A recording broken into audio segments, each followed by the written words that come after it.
Gli faccio svuotare i cassetti di casa loro e trovo che alla fine questo sia molto utile, lo dico perché secondo me è utile anche per livelli più bassi di scolarità, perché si fanno tante cose con questo. In primo, una cosa che forse linguisticamente non è interessante, però penso che sia interessante da altri punti di vista, si fa sì che questi ragazzi prendano contatto anche con pezzi della loro storia familiare che molto spesso non conoscono, cioè perché le storie familiari, forse fino alla mia generazione, forse quella immediatamente successiva, ma molto spesso per i ragazzi sono sconosciuti, cioè la storia della propria famiglia. Se io la prima giorno in cui comincio a parlare di queste cose dico: chi di voi ha un parente immigrato?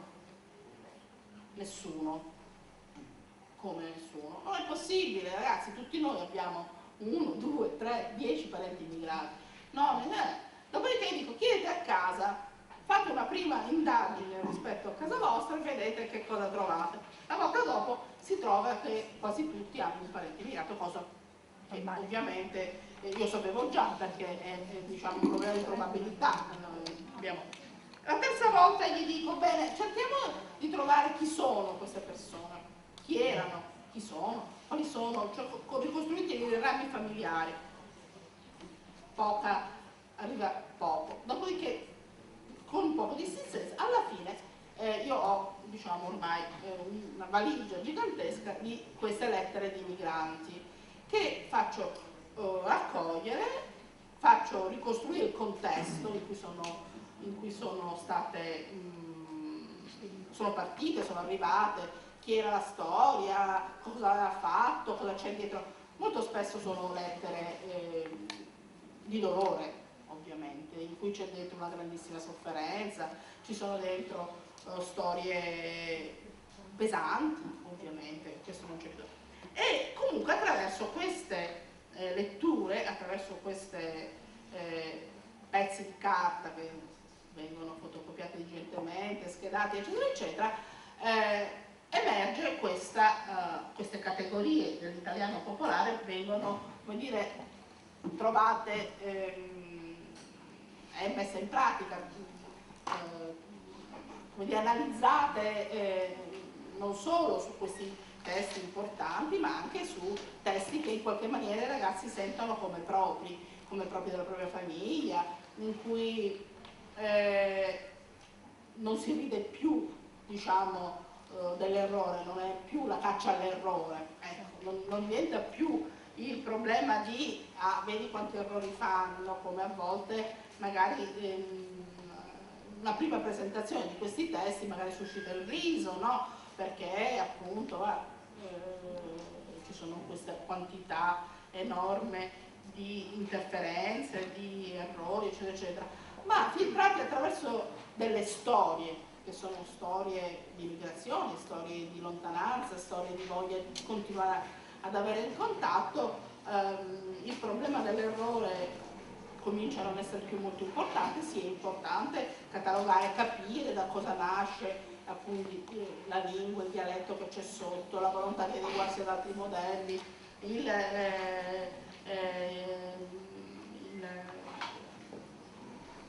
questo siculo americano come emerge in tanti testi ovviamente, oppure, ma siccome è filtrato attraverso storie di famiglia ci si distanzia da questo problema dell'errore e si mette tutto su un piano più di analisi dei fenomeni. E secondo me questo può essere interessante anche per studenti che non sono esattamente universitari, perché come dire, fa vedere come queste lingue siano e questi testi siano una ricchezza enorme, una ricchezza per chi ce li ha. Infatti alla fine il risultato di cui io sono molto contenta è il fatto che questi ragazzi se ne tornano con questi manoscritti, diciamo, dicendo li ho messi belli togliere, fanno parte della mia storia, fanno parte della storia della famiglia e fanno parte della storia ovviamente di questa lingua e di questa di questa Sicilia che vogliamo descrivere sotto le varie forme. Quindi questo era solo quello che volevo dire. Il secondo testo che vi ho dato è un altro testo proprio in cui c'è la stessa cosa di cui vi ho parlato prima, cioè una molto più recente, perché stiamo parlando di una lettera del 73.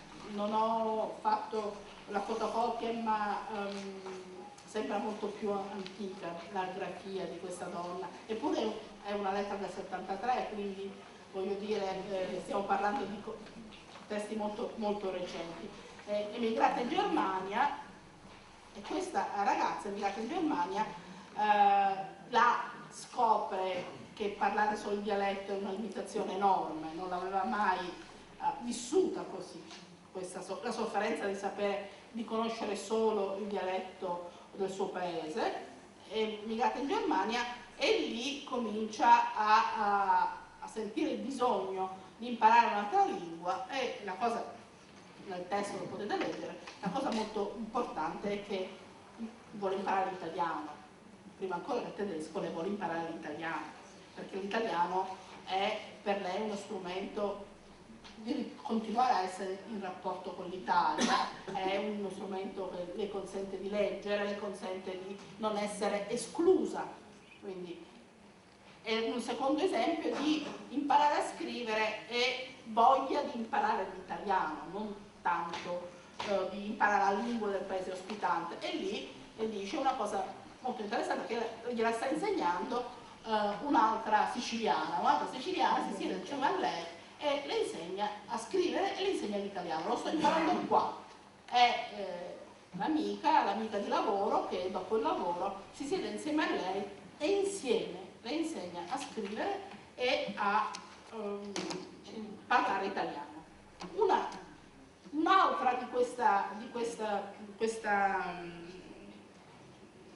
un'altra testimonianza di questo processo che per molti, non solo siciliani, ma molti italiani, è stato fatto contemporaneamente, cioè questa lingua che non era la lingua materna e questa scrittura che viene imparata fuori dalla scuola. Noi sappiamo che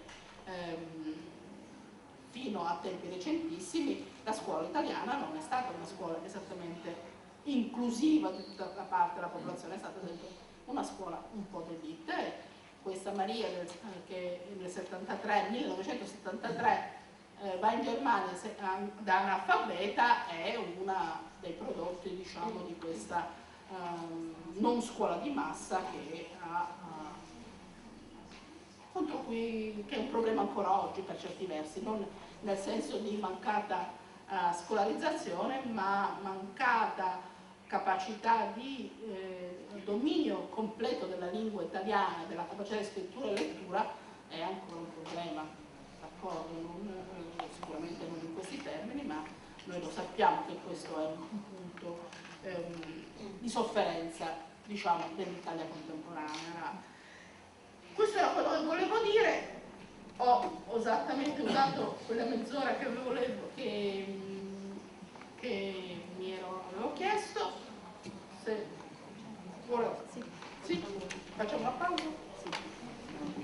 Allora, penso che oggi effettivamente per la prima volta forse ce la faremo a trovare il tempo per la discussione, perché proporrei ora la pausa di una decina di minuti, immediatamente, o possiamo farla subito già su questa prima parte, fare la pausa alle 5:15 e poi riprendere con la seconda parte, visto che sono anche argomenti un po' diversi.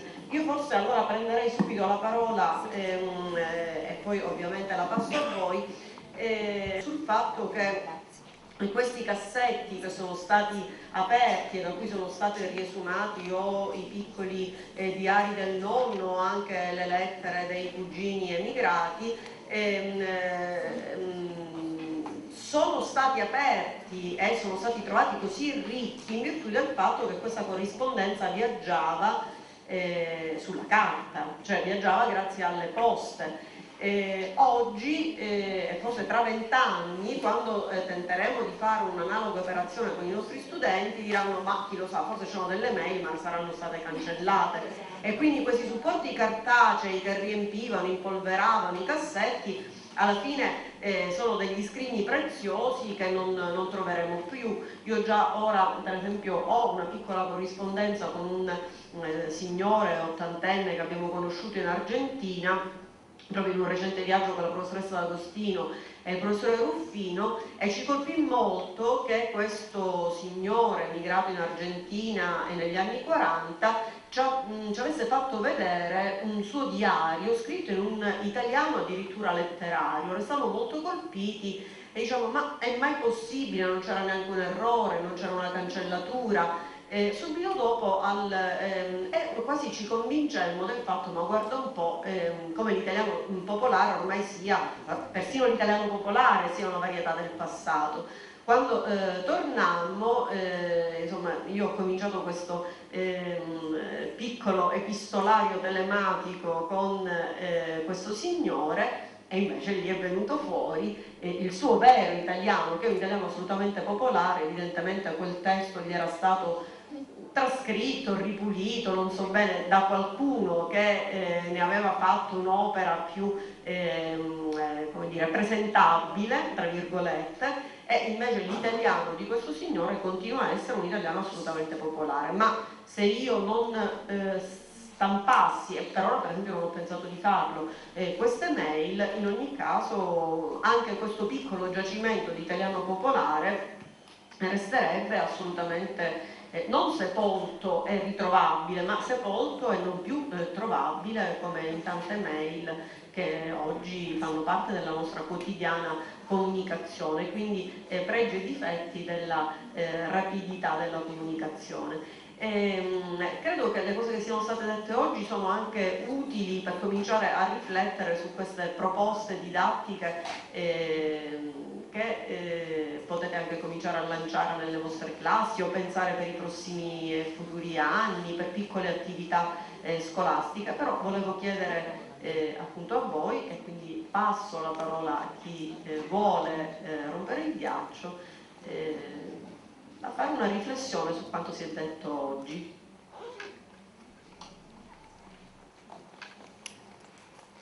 Il problema è partire. E poi l'altro problema è limitare. Allora, io penso che ci sia un'altra sacca ancora, un'altra sacca linguistica la chiamerei. E però o lei viene qui, così è anche possibile vedere chi parla e fare sentire meglio anche gli altri nelle ultime file. Prego. Dicevo, secondo me esiste ancora un'altra sacca linguistica che non è quella dei semicolti, è piuttosto quella di persone che hanno iniziato per esempio gli studi in Sicilia, poi hanno avuto le famiglie che sono emigrate negli Stati Uniti o in altri luoghi, hanno acquisito la lingua del posto dove sono emigrati e magari a casa hanno continuato a parlare quel dialetto che parlavano negli anni 40, negli anni 50, nelle loro case, e quel dialetto si è cristallizzato. L'esempio, cioè questo pensiero mi è venuto perché, pensando alla professoressa D'Agostino, che dice se scaviamo nella nostra mente qualche immigrato lo troviamo,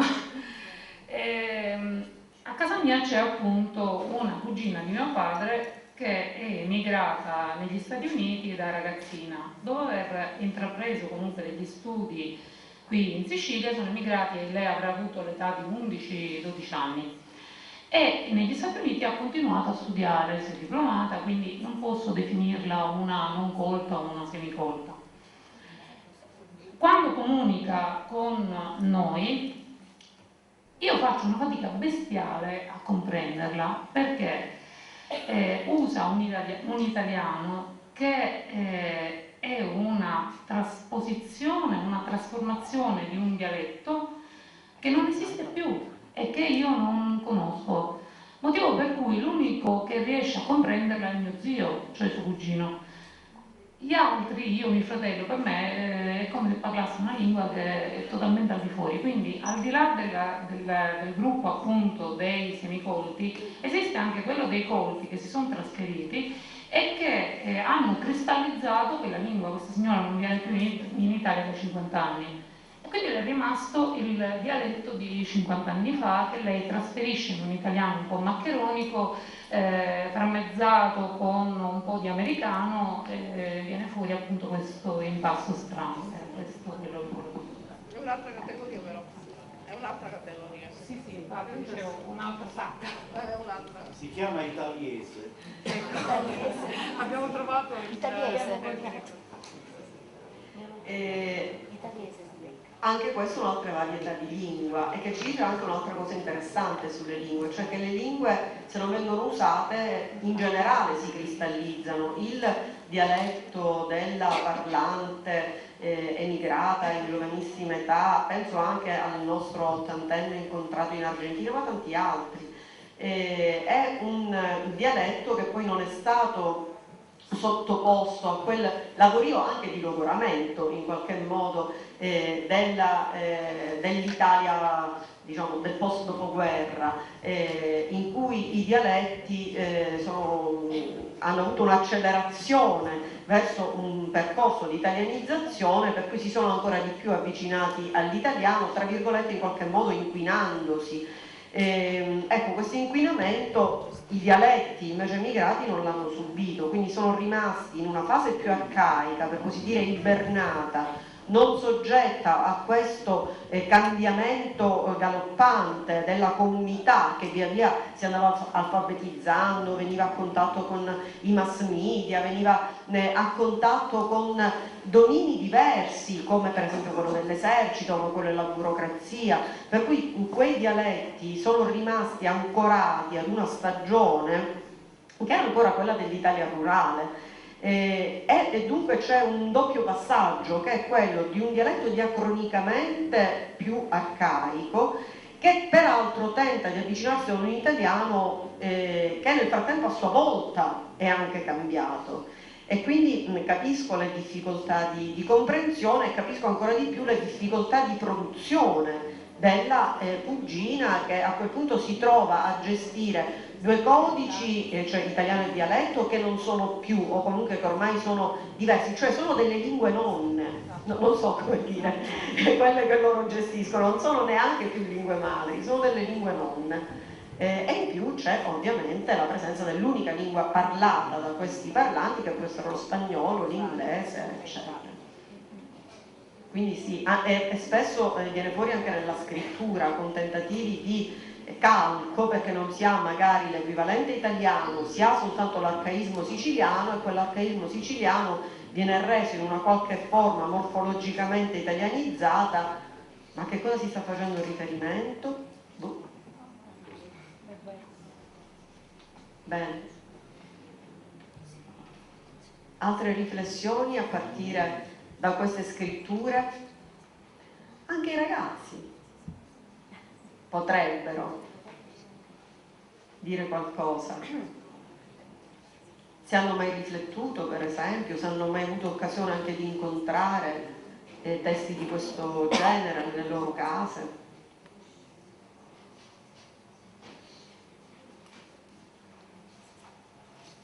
Nulla? Va bene. E allora...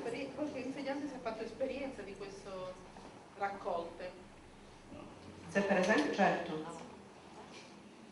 Non l'avete mai neanche proposte? Che cosa? Raccolte di questo Io genere. ci stavo pensando mentre lei parlava di questa esperienza, perché conservo gelosamente le lettere di 20 anni di emigrazione da parte di mio padre. Sì, esatto. Mia madre le conservava tutte con i nastrini e io conservo le cartoline illustrate, tedesche, e ce le ho. E stavo pensando che potrebbe essere per esempio un approccio simpatico nel farli fruire in maniera positiva chiaramente ai miei alunni. Io ho una prima per ora, ho una prima media, ma proprio perché inizio con loro a fare questo percorso, abbiamo già parlato della legge regionale, abbiamo già parlato di come farle entrare senza voli pindarici all'interno delle nostre materie, esatto, discipline, e pensavo che questo potrebbe essere un suggerimento bello. Invece andavo a riflettere su un'altra cosa. Mia madre scriveva le lettere, io preferisco stare qua, grazie. Sì, ma non viene nelle riprese. Mia madre scriveva le lettere non solo per se stessa, ma le scriveva anche per quante di quelle donne che non sapevano scrivere. E allora a casa mia, per esempio, ogni mercoledì si trasformava in una piccola agenzia, agenzia dove mia mamma faceva le manuenze. E io ero bambina e quindi tante cose non è che le riuscivo tanto a comprendere, no? E però mi ricordo che mia madre diceva sempre che erano lettere tristi, erano lettere dove la moglie raccontava al marito che aveva abbacchiato le ulive, che aveva fatto 150 kg di olio, che li aveva messi nella damigiana, eccetera, eccetera. E poi mia madre pensa... Ma non diceva né bacchiare né damigiana, immagino. No, certo. Ho tradotto io in italiano e ho fatto bene a pronunciare la parola quella giusta. E mia madre poi regolarmente completava: ma ce lo vuoi mandare a dire che lo ami, che lo vuoi bene, che i bambini crescono bene? Per dire che si finiva poi con il rendere la cosa più positiva, più allegra. Facendo poi a distanza di anni una considerazione mia su questa scrittura privata tra mia madre e mio padre, e reciprocamente, sono emozionata un pochino, scusatemi, mi vedo bambina a ascoltare la poesia che usciva fuori da queste lettere, e ne ho fatto tesoro nel momento in cui io poi sono andata a scuola e ho seguito un corso di studi, sono arrivata a laurearmi, e quelle parole semplici sono diventate poi quello che io oggi sono. E quindi mi hanno aiutato tanto poi quelle lettere così, come dire, rudimentali di una donna che aveva la terza elementare e che però era la scrivana del paese. Quindi ringrazio la professoressa Castiglione nell'avermi, D'Agostino, chiedo scusa,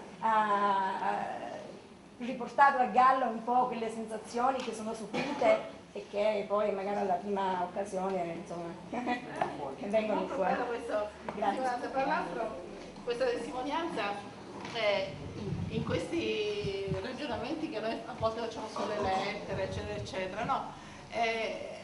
Molto spesso queste lettere hanno dei moduli che si ripetono sempre, esatto. E sono anche a volte denunciano un livello di istruzione che non è quello, no?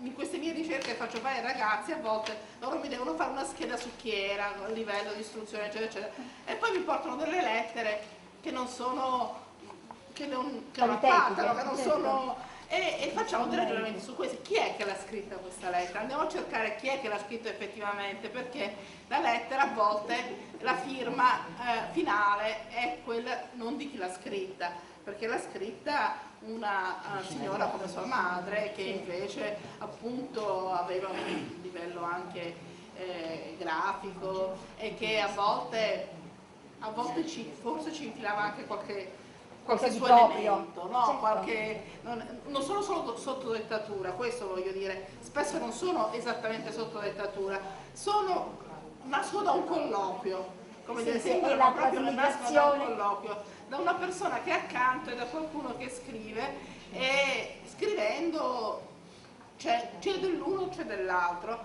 e questo fa di queste lettere veramente degli esempi, dei gioielli proprio, sì, sono delle cose preziose. preziosi. Mi rivolgo agli studenti di filologia della letteratura italiana. Come vedete, il problema autoriale esiste a diversi livelli, il problema delle varianti esiste a diversi livelli. Prego. Sì, venga. Poco fa si parlava di Ravvito, di Terramatta e di come sia stato messo a confronto con il Gattopardo. Eppure se qualcuno di voi per esempio insegna nella 050, insomma, per intenderci, italiano e storia, non solo mi viene in mente che sarebbe bellissimo lavorare sulle lettere dal fronte raccolte da Leo Spitzer che riguardano appunto tante parti d'Italia, non soltanto la Sicilia, ma che piuttosto che metterlo a confronto col Gattopardo, in realtà bisognerebbe metterlo a confronto con i Malavoglia, perché è la storia di un vinto scritta da un vinto, senza neanche il filtro, quindi in qualche modo è la realizzazione letteraria di ciò che Verga voleva fare. Allora, io volevo porre due domande, una alla professoressa D'Agostino come fenomeno di sociolinguistica, nel senso che io tengo un carteggio da tanti anni, potevo avere 20 anni, sono passati, non sembra, e tra i miei parenti americani, appunto cugini di mio padre, quindi cugini in secondo grado rispetto a me, e noi, e la mia famiglia. Tra l'altro un'altra domanda che volevo volgere al professor Ruffino è, guarda caso mio zio si chiama Vincenzo Ravita. Appunto, dica come si chiama. Io Ravita. Lo so. Non ho capito come mai. E volevo scoprire come... perché noi veniamo dalla provincia di Enna. No, lei viene dalla rabbia. Ah, io... È arrabbiata. Grazie, e la domanda praticamente è già risposta. Infatti.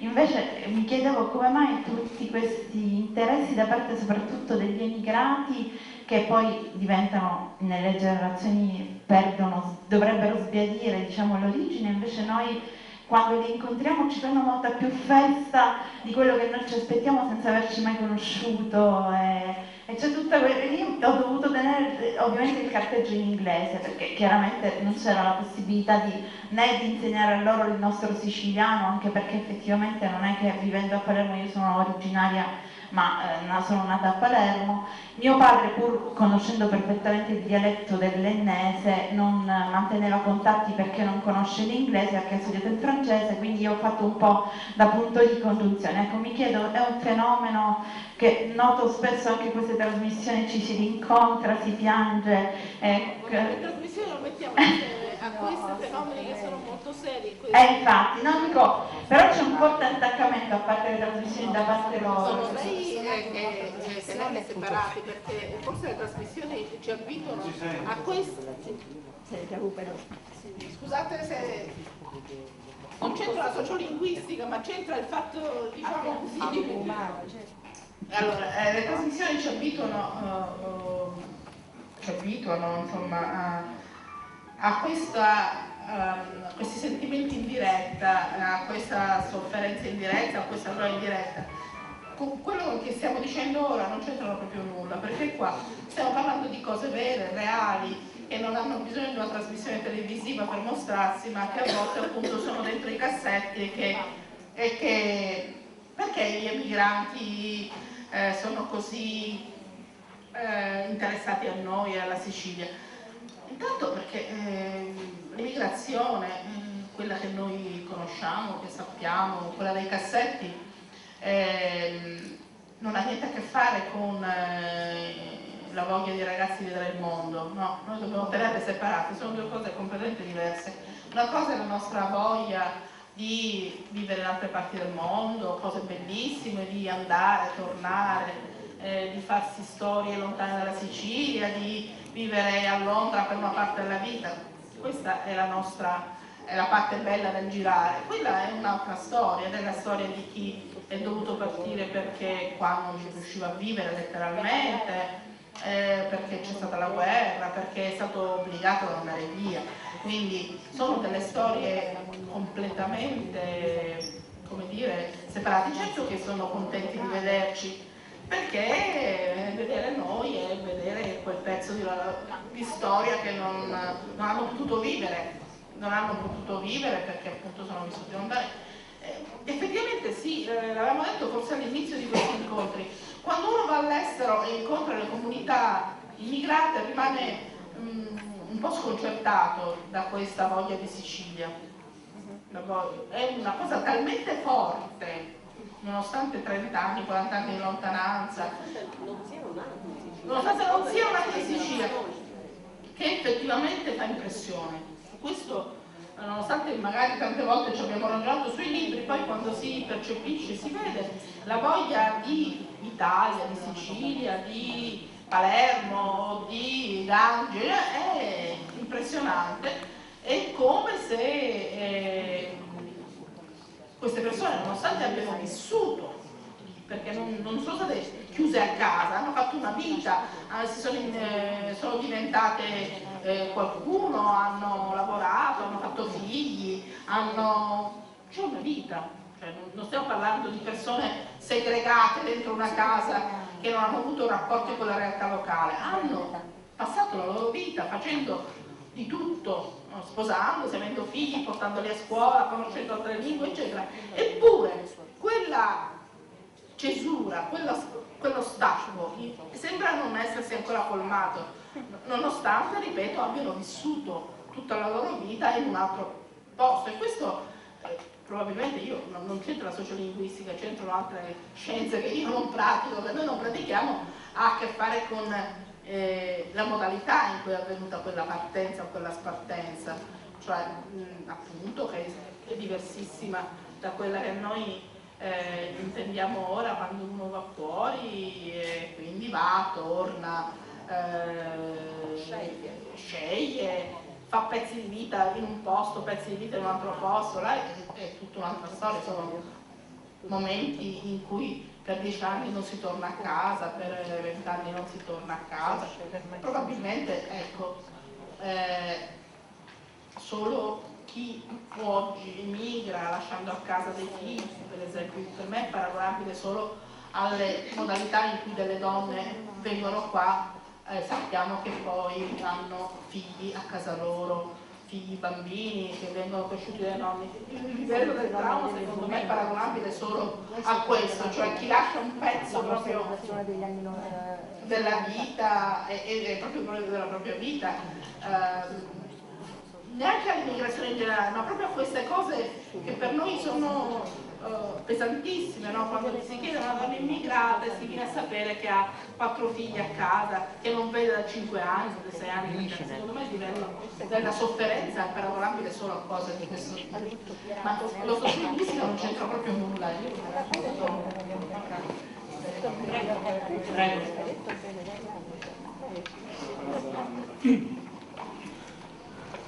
Volevo fare una domanda al professore Ruffino, ma chi altro per me rispondere.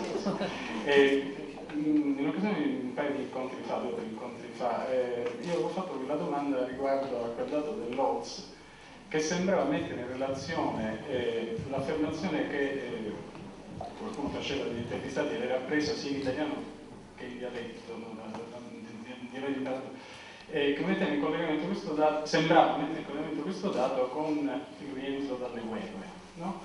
Ora, mi pareva che quello che è stato detto stasera confermasse in qualche maniera la praticabilità di una ipotesi di approfondimento, di lavoro di approfondimento in questa direzione. Cioè, in effetti quello che è stato detto, il fatto cioè che durante la guerra si percepisse la fortissima limitazione della mancanza della capacità di comunicare in italiano, potesse insomma confortare questo. Ecco, siccome mi sembrava che il professor Ruffino trovasse poco interessante queste cose di lavoro, volevo capire se effettivamente questo collegamento con quello che è stato detto stasera e la mia domanda dell'altro giorno è così peregrino, insomma. Poi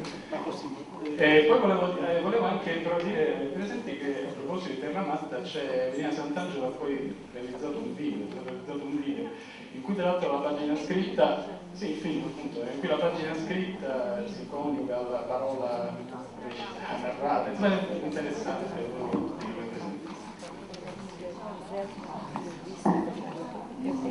No, in 2 secondi, ma io continuo a non essere, cioè no, certamente questa ipotesi Era un'ipotesi di...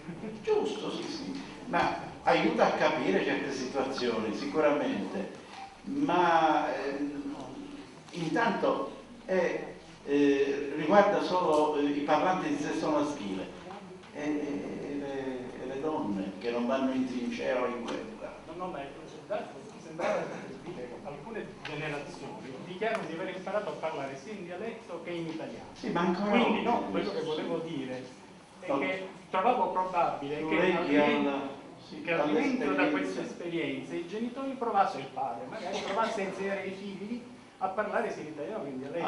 Ecco, l'esperienza del servizio militare che si fa tramite poi dal...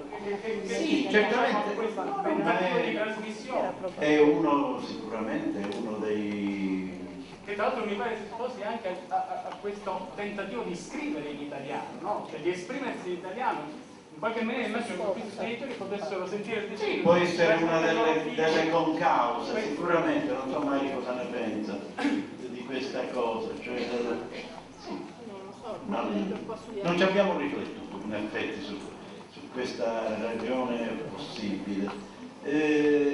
Comunque io non la sopravvaluterei troppo questa cosa, ma così lo dico senza averci riflettuto né avere...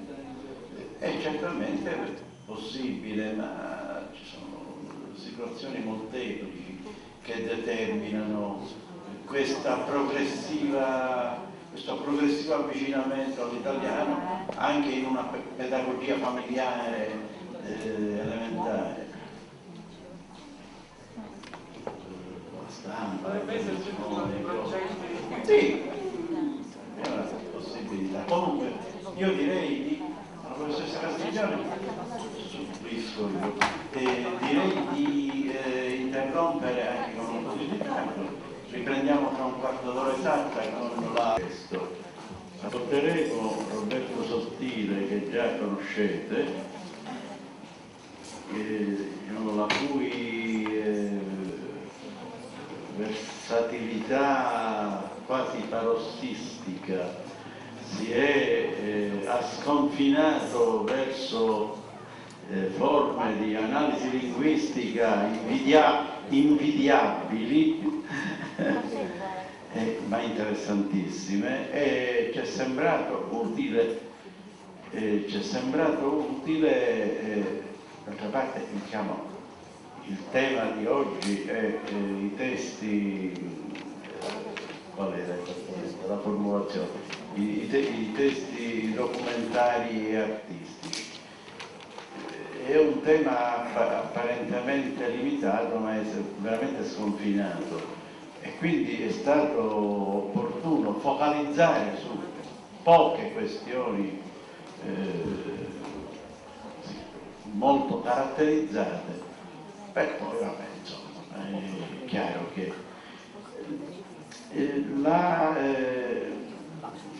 ne approfitto per darvi una notizia, che l'anno 21 qui a Palermo si terrà un importante convegno internazionale proprio sul tema che è il convegno del congresso biennale che si fa ogni 2 anni, ed è organizzato dalla Società Internazionale di Linguistica e Filologia Italiana, che è la società che associa tutti gli italianisti del mondo. E l'anno 21 si è deciso di trattare il tema la lingua l'italiano variabile. Come vedete, noi abbiamo molto insistito su questo aspetto della variazione linguistica in tutti i sensi, quindi l'italiano variabile nei testi letterari e artistici degli ultimi 100 anni. Quando a Helsinki l'anno scorso decidemmo il tema, questa ipotesi di includere anche i testi artistici, per esempio il fumetto, ma ovviamente anche i testi musicati o musicabili e altro, financo certe forme di pubblicità potrebbero entrare in questa categoria. È sembrato opportuno estendere, diciamo, l'attenzione verso il testo letterario anche ai testi artistici in generale, poiché abbiamo la fortuna di avere uno studioso molto acuto in fatto di e già ne avete avuto un primo assaggio la volta in cui io non c'ero. In fatto di